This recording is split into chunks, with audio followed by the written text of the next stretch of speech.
Assalamualaikum warahmatullahi wabarakatuh. Apa kabar sobat Sopter semuanya? Semoga kalian semua dalam keadaan sehat jasmani dan rohani, tidak kekurangan satu apapun. Seperti biasa, jangan lupa bantu Mimin untuk tekan tombol like. Terima kasih. Tuan dan Nona, lanjut. Bab 1221 sampai bab 1225. Salam kepada Tuan Istana. Ribuan orang berteriak serempak. Teriakan mereka mengguncang langit dan memindahkan gunung dan sungai. Tuan Istana memberi perintah, biarkan aku membunuh mereka semua. Pria pendek yang baru saja meninju dewa kematian sampai mati itu maju selangkah, setengah berlutut di tanah, dan meminta perintah. Selama periode ini, mereka tahu persis apa yang terjadi pada Ye Junlin. Sayangnya mereka tidak dapat mengambil tindakan. Tanpa perintah Ye Junlin, mereka hanya bisa hidup dalam bayang-bayang dan tidak pernah muncul. Mintalah perintah kepada penguasa istana. Ribuan orang meminta perintah tersebut. Siapa mereka? Benar, ini milik Ye Junlin. Namun secara nominal tidak ada hubungannya dengan Daxia. Itu adalah organisasi yang ditinggalkan Ye Junlin dan diam-diam didirikan di luar negeri.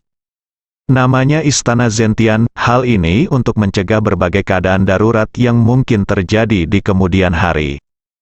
Misi organisasi ini jelas, untuk membela Daxia. Diam-diam saja, selalu siap, jika terjadi keadaan darurat, Istana Zentian akan muncul ke permukaan. Jika tidak, Istana Zentian tidak akan pernah muncul. Tentu saja, Istana Zentian bukan milik organisasi swasta Ye Junlin, tapi sebenarnya milik Daxia. Namun demi kerahasiaan, ini dilakukan secara independen, dan tidak ditemukan hubungannya dengan Daxia. Saat ini, selain Ye Junlin, hanya satu orang di Daxia yang tahu. Bahkan King Long dan yang lainnya tidak mengetahui keberadaan organisasi semacam itu sama sekali. Ribuan anggota kuil Zentian semuanya memiliki satu karakteristik, mereka tidak bernama, file mereka kosong, dan tidak ada informasi tentang mereka yang dapat ditemukan di Daxia. Tidak seperti file rahasia seperti Ye Junlin, file tersebut tidak memiliki informasi sama sekali. Mereka adalah sekelompok orang yang menghilang dan menguap. Di dunia ini, keadaannya tidak pernah sama, bisa dibilang tanpa kemunculan Ye Junlin, mereka hanya akan bisa hidup dalam kegelapan seumur hidup. Untuk mengaktifkan Istana Zentian, kondisinya sangat sulit. Diperlukan dua instruksi, Ye Junlin memegang satu di tangannya dan satu lagi di tangan orang itu. Dua perintah harus dikeluarkan secara bersamaan untuk mengaktifkan kuil Tianzhen dari jarak jauh. Namun di Daxia, dengan pengalaman Ye Junlin, mustahil menemukan orang lain, apalagi mendapatkan instruksi. Satu-satunya cara yang tersisa untuk mengaktifkan Istana Zentian adalah dengan datang langsung ke Istana Zentian. Namun harapannya kecil, Dewa Perang Yama pasti tidak akan bisa mengawalnya ke sini. Saat itu, Ye Junlin hampir putus asa. Tanpa diduga, Putri Jiangnu Daxia muncul. Gunakan darah dan daging untuk mengantarnya ke sini. Saudaraku, kematianmu tidak akan sia-sia, aku akan membalaskan dendammu. Ye Junlin berkata dengan dingin. Dia ingin menemukan orang-orang seperti Tuan Fu satu persatu. Tidak ada yang bisa melarikan diri. Saat ini, 3 orang lagi, 2 pria dan 1 wanita, maju dan setengah berlutut di depan Ye Junlin. Raja Surgawi Timur, Raja Surgawi Barat, dan Raja Surgawi Selatan dari Istana Zentian memberikan penghormatan kepada penguasa istana. Dan yang singkat tadi, dia adalah Raja Surgawi Utara. Komposisi Aula Zentian adalah sebagai berikut. Penguasa Aula dan 4 Raja Surgawi adalah yang tertinggi. Anggota yang tersisa dibagi menurut aturan ketat. Raja dari Timur sedang berkuasa, Raja Negeri Barat bertanggung jawab atas rencana tersebut. Raja Nantian mengendalikan kekayaan, Raja Negeri Utara mengendalikan seni bela diri. Dalam beberapa tahun terakhir, kuil Zentian telah berkembang pesat secara pribadi. Raja Dongtian mengendalikan kekuatan organisasi yang tak terhitung jumlahnya dan memiliki akses terhadap sumber daya yang sebanding dengan sumber daya seluruh negara. Raja Barat mengendalikan hampir semua informasi dan rahasia di dunia. Kekayaan yang dikuasai oleh Raja Nantian tidak dapat diukur, dan bahkan lebih dilebih-lebihkan dibandingkan dengan negara yang sangat kaya. Raja Utara mengendalikan kekuatan paling kuat dan tidak terkalahkan di dunia. Jauh lebih dilebih-lebihkan dari istana Raja Darah. Tuan Istana, apakah Anda ingin membuka istana penekan surga? Keempat Raja Surgawi bertanya serempak, nyalakan. Ye Junlin berkata tanpa ekspresi. Setelah kuil Zentian dibuka, kuil itu akan muncul ke permukaan. Ini akan berdampak besar pada dunia ini. Oleh karena itu, ini tidak akan diaktifkan kecuali benar-benar diperlukan. Kini, saatnya telah tiba. Ribuan anggota istana Zentian menunjukkan kegembiraan. Mereka sudah terlalu lama berada dalam kegelapan.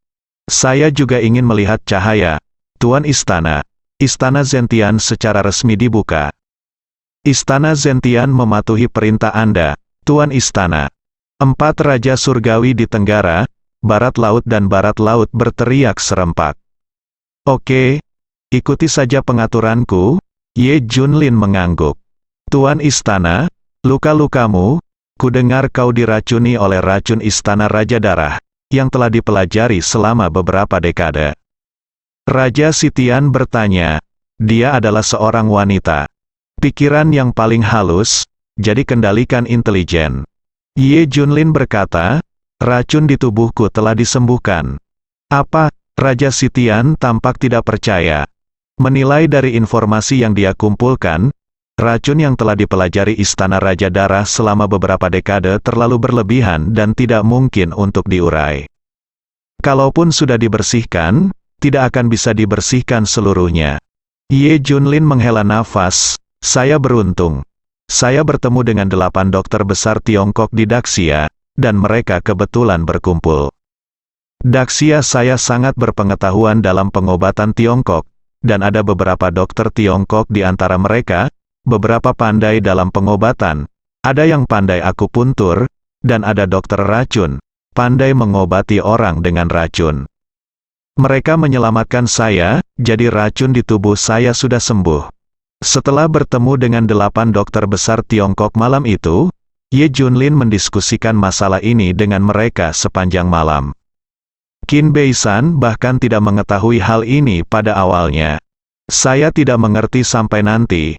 8 dokter besar Tiongkoklah yang menggunakan metode unik mereka sendiri untuk mendetoksifikasi Ye Junlin. Tapi faktanya Ye Junlin tidak bisa bergerak. Bagaimanapun, racunnya telah menyebar sepenuhnya, dan dia telah mengalami banyak kemunduran berturut-turut. Akan lebih baik untuk bertahan hidup, tidak bisa bergerak adalah hasil terbaik. Pengobatan tradisional Cina Daxia saya masih sangat bagus. Harta peninggalan nenek moyang kita sangat besar. Semua orang memujinya berulang kali. Saat ini, Bei Tianwang mengamati kondisi fisik Ye Junlin. Dia menghela nafas dan menggelengkan kepalanya. Tidak ada cara untuk pulih, ini adalah satu-satunya cara dalam hidup ini. Bei Tianwang adalah penguasa istana Zentian, dan kekuatannya benar-benar kalah dengan dewa kematian. Dia mengatakan bahwa tubuh Ye Junlin tidak dapat pulih, sangat tidak mungkin untuk pulih. Ah, semua orang tercengang, akankah pemiliknya tetap di tempat tidur selama sisa hidupnya? Tapi sudut mulut Ye Junlin memunculkan lengkungan yang menarik. Xiao Dong, pergi dan selesaikan masalah ini. Xiao Xi, pergi dan selidiki masalah ini. Ye Junlin untuk sementara tinggal di kota ini setelah memberikan instruksi kepada beberapa orang. Kota jauh di gurun utara ini terpencil dan sunyi. Tidak ada yang tahu bahwa disinilah istana Zentian berada. Memikirkan sesuatu, Ye Junlin menelepon Li Ziran. Li Ziran di sana sangat bersemangat. Apa yang bisa saya lakukan? Saya akan mengambil alih Anda ketika saya sudah stabil. Ye Junlin tersenyum di permukaan, tetapi kenyataannya, ada wajah keras kepala di benaknya. Ya, oke, Kamu baik-baik saja. Tetapi kamu harus berhati-hati dengan kata-kata dan tindakanmu. Serangkaian hal mungkin terjadi selanjutnya. Jangan beritahu orang lain tentang panggilan teleponku denganmu. Di sisi lain, di kota tertentu di gurun utara, Watanabe Tenichi dan kelompoknya sedang berkumpul. Logikanya, Ye Junlin dan kelompoknya sudah lama ditangani. Kenapa beritanya tidak bisa dikirim? Watanabe Tianyi menyerahkan masalah ini sepenuhnya kepada Dewa Kematian dan teman-temannya. Apakah sesuatu yang tidak terduga terjadi? Seseorang bertanya. Tidak, kirim seseorang untuk memeriksanya secepatnya. Ekspresi Watanabe Tianyi tidak normal. Samar-samar dia merasa ada sesuatu yang akan terjadi. Saat itu, seseorang datang berlari. Ada berita. Berita apa? Beritahu aku secepatnya, Watanabe Tenichi dan yang lainnya bertanya. Ada berita tentang Ye Junlin. Dia dan orang-orang yang mengawalnya semuanya musnah, dan tidak ada yang selamat. Tapi kami juga menderita kerugian besar. Pada dasarnya, semua orang barbar di penjara Beimo mati, dan hanya satu yang selamat, yaitu Dewa Kematian. Bagaimana dengan Dewa Kematian? Tanya Watanabe Tenichi. Menghilang, sepertinya orang ini adalah binatang buas. Bahkan jika kamu menggunakan racun, kamu tidak dapat mengendalikannya. Kalau begitu biarkan dia, dan tangkap dia lagi ketika kamu membutuhkannya. Watanabe Tenichi tersenyum. Setelah melihat bukti yang meyakinkan, mereka menyimpulkan bahwa Ye Junlin dan kelompoknya telah dimusnahkan. Tidak ada yang selamat, hahaha. Ye Junlin, kamu akhirnya mati. Tahukah kamu betapa menyebalkannya kamu ketika kamu masih hidup? Kamu akhirnya mati. Seseorang, tolong sebarkan berita bahwa Ye Junlin sudah mati. Juga, mari kita rayakan 3 hari 3 malam. Ketika tersiar kabar bahwa mantan Dewa Perang Kunlun meninggal di Gurun Utara, seluruh dunia heboh. Organisasi kekuasaan yang tak terhitung jumlahnya sangat bersemangat. Orang yang menindas mereka selama bertahun-tahun telah tiada. Mulai sekarang, mereka bisa melakukan apapun yang mereka mau. Tidak ada yang bisa menghentikannya, jangan takut pada siapapun. Seluruh wilayah Daxia meledak ketika berita pengkhianatan Ye Junlin keluar. Beberapa orang bersikap kasar dan ada pula yang menghina. Ada banyak hal yang harus didukung. Sungguh ketidakadilan terbesar dalam sejarah. Dewa Perang Kunlun tidak pantas mati. Tentu saja, ada banyak orang yang memarahi kematian yang bagus. Inilah yang seharusnya terjadi pada seorang pengkhianat. Saya menyalakan petasan untuk merayakan kematiannya. Setelah mendengar berita itu, 100 keluarga kaya teratas di Jianghai meledak menjadi sukacita. Tidak ada seorang pun yang menjadi tuan mereka sekarang. Hal yang sama juga terjadi pada banyak keluarga di ibu kota. Apalagi setelah keluarga Ye mendengar kabar tersebut. Hahaha, tawa menyebar kemana-mana. Ye Lingtian tampak bersemangat, benarkah? Dia meninggal ketika dia meninggalkan Daxia. Kamu bocah nakal, kamu masih ingin melawanku. Apakah kamu masih ingin membunuh kerabatmu karena keadilan? Tidak mungkin. Long Aoqing juga tampak bersemangat. Nak, pernahkah kamu melihatnya? Binatang buas Ye Junlin itu sudah mati. Seseorang telah membalaskan dendammu. Hal yang sama juga berlaku untuk keluarga Panjang. Ye Junlin, kamu menghancurkan anggota tubuhku, tapi kamu kehilangan nyawamu. Hahaha. Long Kuangfeng tertawa. Di pangkalan tertentu, Qi Xiahui melaporkan, Dewa Perang, Ye Junlin sudah mati. Chen Wudao tampak acuh tak acuh. Itu hanya seorang jenderal yang kalah. Jika dia mati, dia akan mati. Ketika Li Ziran, Zhou Yingning dan yang lainnya mendengar berita itu, mereka kaget. Li Ziran berkeringat dingin. Dia mendengar instruksi Ye Junlin. Katakan padanya untuk tidak menyebarkan berita ini. Bu, kita perlu berpura-pura sebentar, perintah Li Ziran. Saya mengerti. Untungnya, Junlin memberitahu saya sebelumnya. Jika tidak, saya mungkin akan melompat dari gedung. Zhou Yingning menghela napas lega. Li Ziran tersenyum. Ada alasan mengapa Junlin melakukan ini.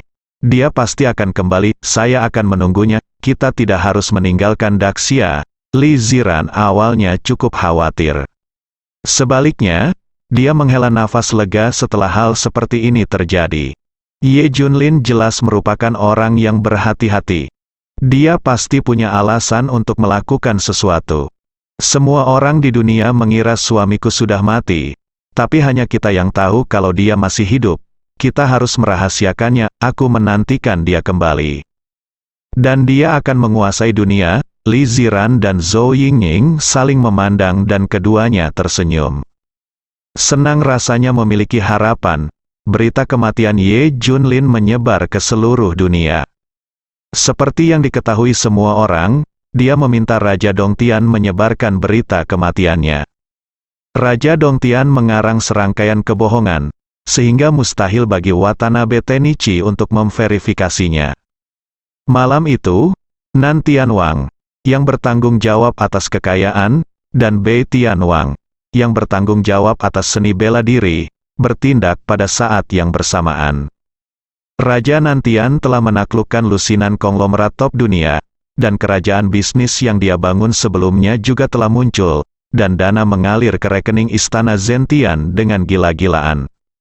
Adapun Raja Utara, dia menyapu lusinan kekuatan dan organisasi gelap di barat dalam semalam, hampir menguasai seluruh dunia gelap dengan momentum yang luar biasa, membuat banyak orang gemetar ketakutan. Pada saat yang sama, banyak keluarga, kelompok keuangan, dan organisasi di seluruh dunia telah menyatakan penyerahan mereka ke Istana Zentian. Semalam, Istana Zentian muncul, secara resmi terlihat di mata semua orang. Menjadi organisasi terkuat di dunia gelap, dan momentum ini jauh melebihi Istana Raja Darah yang dulunya sombong. Bagaimanapun, kuil Zentian telah direncanakan dengan cermat selama beberapa tahun dan berkembang dengan kecepatan luar biasa secara pribadi. Semua detailnya dijelaskan, sungguh menakutkan. Ye Junlin meninggal satu demi satu, dan kemudian Istana Zentian mendominasi. Seluruh dunia mendidih lagi dan lagi, perhatian semua orang terfokus pada Istana Zentian. Munculnya Istana Zentian bukanlah suatu kebetulan. Mereka telah melakukan kegiatan rahasia dalam beberapa tahun terakhir. Mereka tidak muncul begitu saja, mereka telah merencanakannya sejak lama. Semua orang mulai bertanya tentang semua informasi tentang Istana Zentian. Watanabe Tenichi dan yang lainnya juga mendengar berita tentang kuil Zentian. Penasihat Militer Agung, apa pendapatmu tentang kemunculan Istana Zentian yang tiba-tiba? Seseorang bertanya. Watanabe Tenichi berpikir sejenak dan berkata, alasan utama mengapa Istana Zentian muncul adalah karena Ye Junlin meninggal. Iya, ketika Ye Junlin masih hidup, dia tidak hanya menindas ratusan negara, tetapi juga kekuatan utama di dunia gelap, musuh. Bahkan Istana Raja Darah dimusnahkan 2 kali. Jika dia masih hidup, Istana Zentian tidak akan pernah berani keluar dari air. Semua orang merasa lega. Alasan terbesar munculnya Istana Zentian adalah karena Ye Junlin meninggal. Untuk informasi tentang kuil Zentian, kita masih perlu memeriksanya. Jika kita bisa menaklukkannya, kita bisa menaklukkannya. Jika kita tidak bisa menaklukkannya, setidaknya kita bisa bekerja sama. Watanabe Tenichi sudah punya rencana. Dia masih sangat yakin akan hal ini. Saat itu, Istana Raja Darah bisa mengendalikannya. Kabar lahirnya Istana Zentian pun menyebar ke Daxia. Bahkan sampai ke telinga Chen Wudao. Apa, Istana Penekan Surga ini lebih menakutkan daripada Istana Raja Darah? Chen Wudao cukup terkejut. Benar, ini lebih kuat dari Istana Raja Darah. Kata Po Jun. Sudut mulut Chen Wudao memunculkan lengkungan dingin. Jika aku menghancurkan Istana Zentian, bukankah itu pencapaian yang lebih besar daripada penghancuran Istana Raja Darah oleh Ye Junlin? Po Jun dan 3 lainnya berkata serempak. Itu pastinya. Saat ini, banyak orang yang tidak puas dengan Anda mengambil posisi Kunlun. Saya percaya bahwa setelah menghancurkan Istana Zentian, semua orang akan diyakinkan. Chen Wudao mendengus dingin. Ye. Junlin bertanggung jawab untuk menghancurkan istana Raja Darah 2 kali. Ya. Tapi apakah dia benar-benar mengandalkan dirinya sendiri? Tidak. Tapi bawahannya tak perlu dikatakan lagi. 5 Raja Perang, 18 Kavaleri Kesengsaraan Surgawi, Tentara Hantu, dan 4 Legiun Langit, Bumi, Xuan Huang, Del, semuanya terlalu kuat. Sebagian besar penghargaan atas pencapaian Ye Junlin harus diberikan kepada mereka. Tanpa mereka, Ye Junlin bukanlah apa-apa. Ketiga Kisha mengangguk berulang kali, tentu saja, Ye Junlin hanyalah jenderalmu yang kalah. Iya, dia ditakdirkan untuk diinjak dan berjuang dalam hidup ini. Semua itu kini telah terbukti, dia tidak bisa. Setelah pertarungan terakhir, Chen Wudao memahami bahwa Ye Junlin sebenarnya berada di bawah kendalinya. Misalnya saja Bai Hu yang dikabarkan memiliki kekuatan untuk melawannya. Yang lain juga tidak lemah, legiun yang dibangun Ye Junlin membuatnya iri. Faktanya, Chen Wudao ingin menaklukkan semua mantan bawahan Ye Junlin. Namun dia sendiri juga memahami bahwa mereka adalah sekelompok orang yang nakal. Mereka hanya menuruti Ye Junlin. Hal ini membuatnya benci dan marah. Dia mengusulkan untuk mengintegrasikan Brigade Besi Kunlun dan tim yang dibentuk oleh Ye Junlin ke dalam tentara Shuro di bawah komandonya. Tapi ditolak, Tuan, agak sulit membuat orang seperti Bai Hu mengikuti Anda dengan tulus. Kata Kisha, Po Jun menggema, sama seperti kita tidak akan pernah mematuhi Ye Junlin. Chen Wudao menggelengkan kepalanya, tidak, saya tidak peduli tentang ini. Selama mereka bergabung dengan tentara Shuro saya, mereka akan segera melihat saya kuat, jadi serahkan padaku. Tan Lang berpikir sejenak dan tersenyum, itu benar. Ye Junlin tidak bisa dibandingkan dengan guru dalam segala aspek, kecuali bahwa dia adalah putra kepala keluarga pertama di Daxia. Mendengar ini Ki Kisha dan Po Jun menatapnya dan tersenyum. Hah? Tan Lang tampak bingung. Apakah kamu benar-benar berpikir bahwa latar belakang tuan itu tidak sebaik dia? Kamu salah. Tempat asal tuan itu berada di luar imajinasimu. Apa itu keluarga kelas 1? Apakah ada kekuatan yang menakutkan di atas keluarga? Serigala serakah datang dari pegunungan. Saya tidak tahu banyak tentang klan Daxia. Iya. Keluarga kerajaan ini semuanya ada di permukaan. Keluarga kaya yang benar-benar menakutkan disembunyikan. Atau orang biasa tidak dapat berhubungan dengan mereka sama sekali. Misalnya, di tempat guru datang, klan Ye di ibu kota berada di depan mereka. Bukan itu. Po Jun menjelaskan. Tan Lang mengangguk karena terkejut. Memang tidak ada masalah, semakin kuat suatu benda, semakin banyak orang awam yang tidak mempunyai akses terhadap benda tersebut, dan mereka mengira benda tersebut tidak ada. Misalnya, semua orang mengira di antara keluarga, klan Ye adalah yang terkuat. Tidak ada lagi yang terkuat, faktanya, itu adalah masalah di lingkungannya sendiri. Misalnya, jika seorang miliarder muncul di kalangan orang biasa, itu pasti akan menjadi keberadaan yang paling menarik perhatian. Orang awam menganggap keberadaan seperti ini sangat langka. Namun di lingkaran miliarder ini, hampir semua orang adalah miliarder, dan bahkan ada miliarder yang lebih berkuasa. Miliarder ada di mana-mana di lingkaran ini, sama seperti kubis. Oleh karena itu, beberapa hal yang tidak dapat diakses adalah masalah yang ada di lingkungannya sendiri, dan seseorang tidak memenuhi syarat untuk mengetahuinya. Tetapi Anda tidak boleh mengatakan bahwa apa yang tidak Anda ketahui itu tidak ada. Tan Lang memahami bahwa ada keberadaan yang lebih menakutkan dan misterius di atas keluarga bangsawan. Chen Wudao benar-benar berasal dari keluarga terkenal. Gemuruh, pada saat ini, di luar markas tempat Chen Wudao berada, suara ribuan pasukan yang berlari tiba-tiba terdengar. Guncangan tersebut menyebabkan tempat di mana dia berada bergemuruh dan bergetar. Semua orang terguncang berkeping-keping, seolah-olah gempa besar telah terjadi. Apa yang terjadi? Ekspresi Chen Wudao berubah. Apakah ini gempa bumi? Seven Kills dan 3 orang lainnya segera bergegas keluar, dan bahkan Chen Wudao pun mengikutinya. Tentara Shuro di bawah Chen Wudao sedang menunggu dengan serius. Dewa Perang, ini bukan gempa bumi. Ini manusia, ada pasukan yang datang dari depan, kata Kisha. Segera setelah itu, 5 Raja Perang, 18 kavaleri kesengsaraan surgawi, tentara hantu, tentara terlarang kavaleri naga, serta brigade besi Kunlun muncul satu demi satu, mendekati Chen Wudao.